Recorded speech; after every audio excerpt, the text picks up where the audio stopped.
ಹಣದ ವಿಷಯದಲ್ಲಿ ಯಶಸ್ಸು ಅನ್ನೋದು ಗಣಿತದ ಸೂತ್ರಗಳ ಮೇಲೆ ನಿಂತಿದೆಯಾ ಅಥವಾ ನಮ್ಮ ಮನಸ್ಥಿತಿಯ ಮೇಲ? ಬನ್ನಿ, ಇವತ್ತು ಹಣದ ಮನೋವಿಜ್ಞಾನದ ಬಗ್ಗೆ ಮಾತಾಡೋಣ. ಸಂಪತ್ತಿನ ಬಗ್ಗೆ ನಮ್ಮ ಕಲ್ಪನೆಯನ್ನೇ ಬದಲಿಸೋ ಕೆಲವು ಅಚ್ಚರಿಯ ಸತ್ಯಗಳನ್ನ ಒಟ್ಟಿಗೆ ತಿಳಿದುಕೊಳ್ಳೋಣ. ನಾವೆಲ್ಲ ಚಿಕ್ಕಂದಿಂದ ಏನು ಕೇಳ್ಕೊಂಡ್ ಬಂದಿದ್ದೀವಿ ಅಂದ್ರೆ, ಹಣಕಾಸು ಅನ್ನೋದು ಒಂದು ಕಠಿಣ ವಿಜ್ಞಾನ. ಇದರಲ್ಲಿ ಗೆಲ್ಲಬೇಕು ಅಂದ್ರೆ ಕಷ್ಟಕರವಾದ ಫಾರ್ಮುಲಾಗಳು ಬೇಕು, ಜೊತೆಗೆ ಅಸಾಧಾರಣ ಬುದ್ಧಿವಂತಿಕೆ ಇರಲೇಬೇಕು ಅಂತ ನಂಬಿದ್ದೇವೆ. ಆದ್ರೆ ಸತ್ಯನೇ ಬೇರೆ ಇದೆ.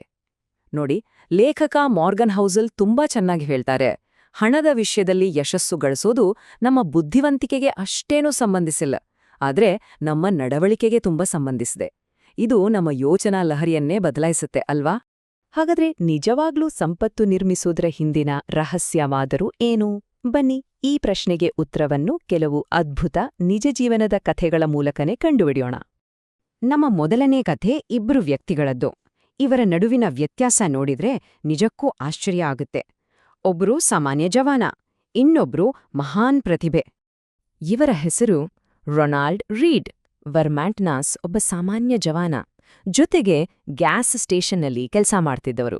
ಎಷ್ಟರ ಮಟ್ಟಿಗೆ ಅಂದ್ರೆ ಅವರ ಶರ್ಟ್ ಹರಿದ್ರೆ ಅದನ್ನ ಸೇಫ್ಟಿ ಪಿನ್ಗಳಿಂದ ಜೋಡಿಸಿ ಹಾಕಿಕೊಳ್ತಿದ್ರು. ನೋಡೋಕೆ ಇವರ ಹತ್ರ ಏನೂ ಇಲ್ಲ ಅನ್ಸ್ಬಿಡುತ್ತೆ.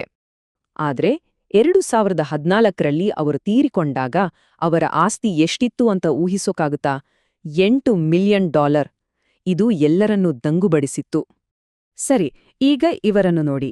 ಜೆಸ್ಸಿ ಲಿವರ್ಮೋರ್ ಇತಿಹಾಸದಲ್ಲೇ ಅತ್ಯಂತ ಬುದ್ಧಿವಂತ ಸ್ಟಾಕ್ ಮಾರ್ಕೆಟ್ ಟ್ರೇಡರ್ಗಳಲ್ಲಿ ಒಬ್ರು, ತಮ್ಮ ಕಾಲದ ಆರ್ಥಿಕ ದೈತ್ಯ ಅಂತಾನೇ ಹೇಳಬಹುದು.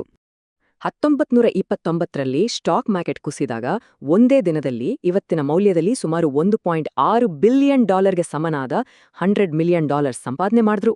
ಅಬ್ಬಾ! ಇಲ್ಲಿರೋ ಹೋಲಿಕೆ ನೋಡಿ ನಿಜಕ್ಕೂ ಬೆರಗಾಗತ್ತೆ. ರೊನಾಲ್ಡ್ ರೀಡ್ ಕಡಿಮೆ ಆದಾಯ ಇದ್ರೂ ತಮ್ಮ ತಾಳ್ಮೆ ಮತ್ತು ವಿನಯದಿಂದ ತಲೆಮಾರುಗಳಿಗೆ ಆಗುವಷ್ಟು ಸಂಪತ್ತು ಸೃಷ್ಟಿ ಮಾಡಿದ್ರು.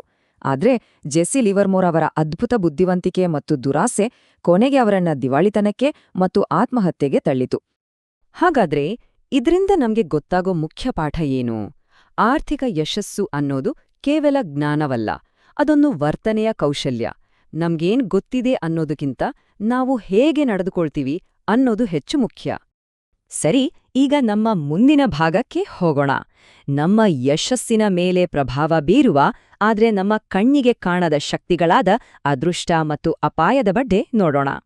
1968ರಲ್ಲಿ Bill Gates Lakeside school ಅನ್ನೋ ಶಾಲೆಗೆ ಹೋಗ್ತಿದ್ರು. ಆ ಕಾಲದಲ್ಲಿ ಇಡೀ ಜಗತ್ತಿನಲ್ಲೇ ಕಂಪ್ಯೂಟರ್ ಇದ್ದ ಕೆಲವು ಶಾಲೆಗಳಲ್ಲಿ ಅದು ಒಂದು.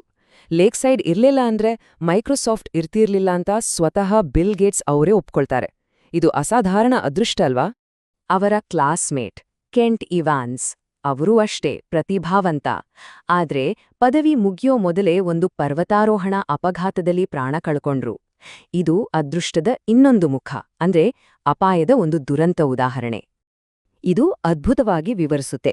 ಅದೃಷ್ಟ ಮತ್ತು ಅಪಾಯ ಅನ್ನೋದು ಒಂದೇ ನಾಣ್ಯದ ಎರಡು ಮುಖಗಳು. ಬಿಲ್ ಗೇಟ್ಸ್ಗೆ ಆ ಶಾಲೆಯಲ್ಲಿ ಕಂಪ್ಯೂಟರ್ ಸಿಕ್ಕಿದ್ದು 10 ಲಕ್ಷದಲ್ಲಿ ಒಂದು ಅವಕಾಶ. ಹಾಗೆಯೇ ಕೆಂಟ್ ಇವಾನ್ಸ್ ಅವರ ಸಾವು ಕೂಡ 10 ಲಕ್ಷದಲ್ಲಿ ಒಂದು ದುರ್ಘಟನೆ. ನಮ್ಮ ನಿಯಂತ್ರಣ ಮೀರಿರೋ ಶಕ್ತಿಗಳು ನಮ್ಮ ಜೀವನದ ದಾರಿಯನ್ನೇ ಹೇಗೆ ಬದಲಾಯಿಸಬಹುದು ಅನ್ನೋಕೆ ಇದು ಸಾಕ್ಷಿ. ಈಗ ನಮ್ಮ ಮೂರನೇ ಕತೆಗೆ ಬರೋಣ. ಇದು ಹಣಕಾಸಿನಲ್ಲಿ ಅತ್ಯಂತ ಶಕ್ತಿಶಾಲಿ, ಆದ್ರೆ ಹೆಚ್ಚಾಗಿ ನಾವು ಕಡೆಗಣಿಸೋ ಒಂದು ವಿಷಯದ ಬಗ್ಗೆ ಹೇಳುತ್ತೆ. ಅದೇ ಸಮಯ.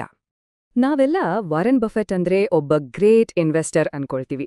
ಆದ್ರೆ ಅವರ ಯಶಸ್ಸಿನ ನಿಜವಾದ ರಹಸ್ಯ, ಅವರು ಕೇವಲ ಒಬ್ಬ ಉತ್ತಮ ಹೂಡಿಕೆದಾರರಾಗಿದ್ದಲ್ಲ, ಬದಲಿಗೆ ಅವರು ಚಿಕ್ಕ ಮಗುವಾಗಿದ್ದಾಗಿನಿಂದಲೇ ಹೂಡಿಕೆದಾರರಾಗಿದ್ರು.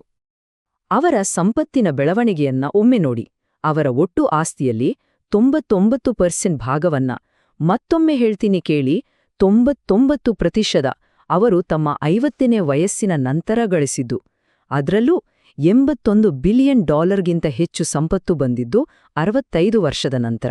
ಇದೇ ನೋಡಿ ಚಕ್ರಬಡ್ಡಿಯ ನಿಜವಾದ ಪವರ್. ಹಾಗಾದ್ರೆ ಇದರ ಸಾರಾಂಶ ಏನು?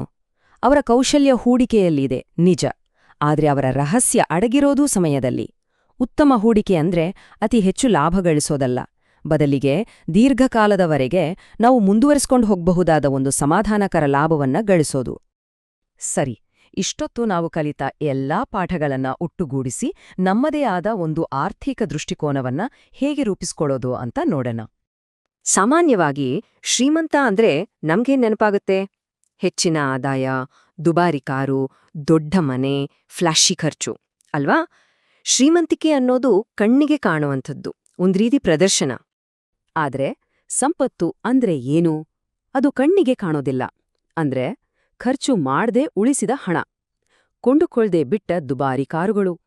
ನಿಜವಾದ ಸಂಪತ್ತು ಯಾವಾಗಲೂ ಗುಪ್ತವಾಗಿರುತ್ತೆ. ಇದನ್ನ man in the car paradox ಅಂತಾರೆ. ಅಂದ್ರೆ ನಾವು ಫೆರಾರಿ ಕಾರ್ನಲ್ಲಿ ಹೋಗೋರನ್ನ ನೋಡ್ದಾಗ ಆ ಕಾರ್ ಓಡಿಸ್ತಿರೋ ವ್ಯಕ್ತಿ ಎಷ್ಟು ಅದ್ಭುತ ಅಂತ ಯೋಚಿಸೋದು ಕಡಿಮೆ. ಬದ್ಲಿಗೆ ನಾನು ಆ ಕಾರಿನಲ್ಲಿದ್ರೆ ಜನ ನನ್ನನ್ನು ಎಷ್ಟು ಅದ್ಭುತ ಅನ್ಕೊಳ್ತಿದ್ರು ಅಂತ ಯೋಚಿಸ್ತೀವಿ. ಅಂದ್ರೆ ನಾವು ಬೇರೆಯವರ ಸಂಪತ್ತನ್ನ ನಮ್ಮ ಮೆಚ್ಚುಗೆಯ ಆಸೆಯನ್ನ ಈಡೇರಿಸ್ಕೊಳ್ಳೋ ಸಾಧನವಾಗಿ ನೋಡ್ತೀವಿ. ಹಾಗಾದ್ರೆ ಕೊನೆಯದಾಗಿ ನಾವು ನೆನಪಿಟ್ಟುಕೊಳ್ಳಬೇಕಾದ ಕೆಲವು ಪ್ರಮುಖ ನಡವಳಿಕೆಯ ಪಾಠಗಳು ಇಲ್ಲಿವೆ. ಅಹಂಕಾರ ಕಡಿಮೆ ಇರಲಿ, ಸಂಪತ್ತು ತಾನಾಗೇ ಹೆಚ್ಚಾಗುತ್ತೆ. ರಾತ್ರಿ ನೆಮ್ಮದಿಯಾಗಿ ನಿದ್ದೆ ಬರೋ ಹಾಗೆ ಹಣವನ್ನ ನಿರ್ವಹಿಸಬೇಕು. ನಮ್ಮ ಸಮಯದ ಮೇಲೆ ನಿಯಂತ್ರಣ ಸಾಧಿಸಲು ಹಣವನ್ನ ಬಳಸಬೇಕು. ಯಾವುದೇ ನಿರ್ದಿಷ್ಟ ಕಾರಣ ಇಲ್ಲದಿದ್ದರೂ ಉಳಿತಾಯ ಮಾಡಬೇಕು. ಮತ್ತು ನಮಗೆ ಸಾಕು ಅಂದ್ರೆ ಎಷ್ಟು ಅನ್ನೋದನ್ನ ನಾವೇ ನಿರ್ಧರಿಸಬೇಕು. ಕೊನೆಗೆ ಒಂದು ಯೋಚನೆ. ನೀವು ಅರ್ಧದಷ್ಟು ಬಾರಿ ತಪ್ಪು ಮಾಡಿದ್ರೂ ಕೂಡ ದೊಡ್ಡ ಸಂಪತ್ತನ್ನ ಗಳಿಸ್ಬೋದು. ಹಾಗಾದ್ರೆ ನಾವು ಆಡ್ತಿರೋ ಆಟವಾದ್ರೂ ಯಾವುದು? ಇದರ ಬಗ್ಗೆ ಯೋಚಿಸಿ.